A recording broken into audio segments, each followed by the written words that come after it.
Subalit, hindi kailanman siya naniwala sa pagtubos na sinasagisag ng kamatayan ng kordero. Naniniwala siya sa kapangyarihan ng kanyang buhay.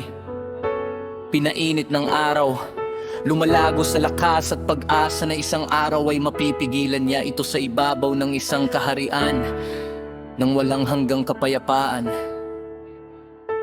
at pagkakaisa. Sa tahanan, ang kanyang mga magulang at kapatid ay hindi makatulog. Handa silang maghanap sa minamahal na kain. Ngunit saan siya matatagpuan? Naalala nila ang mga malulupit na demonyong nagsisiksikan sa di nakikitang libis na pahirapan ng mga hayop. At araw-araw ay lalong tumitindi ang pagiging mabangis. Sa matinding paghihirap sila ay nagpatira pa sa paanan ng di nakikiting may likha at taos pusong nanangis para sa kanyang proteksyon. Nagmakaawa sila sa kanya, ibalik siya sa tahanan, sapagkat kung wala siya ang lahat ay napakalungkot. Minamahal na lubos ng walang hanggan si Cain, at hindi siya kailanman iiwan mag-isa sa kagubatang iyon. Bilang tugon sa mga panalangin ng naghihirap na pamilyang iyon, ipinadala niya ang kanyang mga anghel upang protektahan siya sa lahat ng panganib.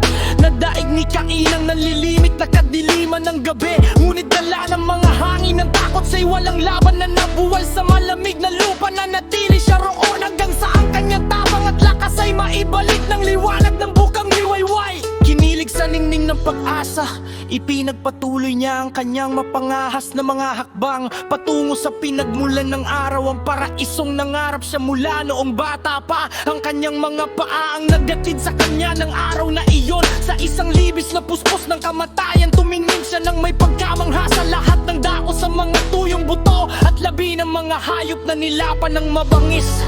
Sa kanyang mga tainga dumating ang mga pag-ungol at hiyaw ng nagbabantang mga hayop.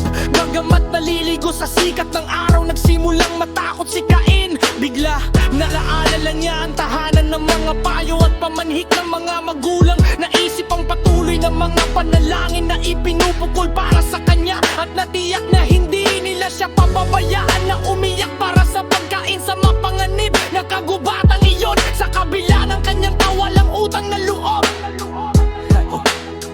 habang nasa pagkagulat, wakas ay nakita niya ang araw na dahan-dahang naglalakbay patungo sa pang-araw-araw nitong kamatayan. Kung nanginig siya sa harap nito, ano kaya ang naghihintay sa madilim na gabi? Gayunpaman, muling binuhay ang mga pangarap na kinapitan mula noong bata pa. Tulad ng isang kawal na tinamaan, subalit tumatayo sa huling pagsisikap para manalo. Pinalakas ni Cain ang kanyang loob, dadaigin niya ang takot at sasakupin ang buong kagubatan, at palalayasin ang lahat ng tuyong buto at mga tanda ng kamatayan. Pinasigla ng mga maling panukala sa matatag na mga hakbang, ipinagpatuloy niya ang kanyang paglalakbay. Kaawa, awang Cain ang una sa isang karamihan na naalipin ng parehong mga pangarap ng pagsulong, ay lalakad patungo sa gabi na nag-iisip.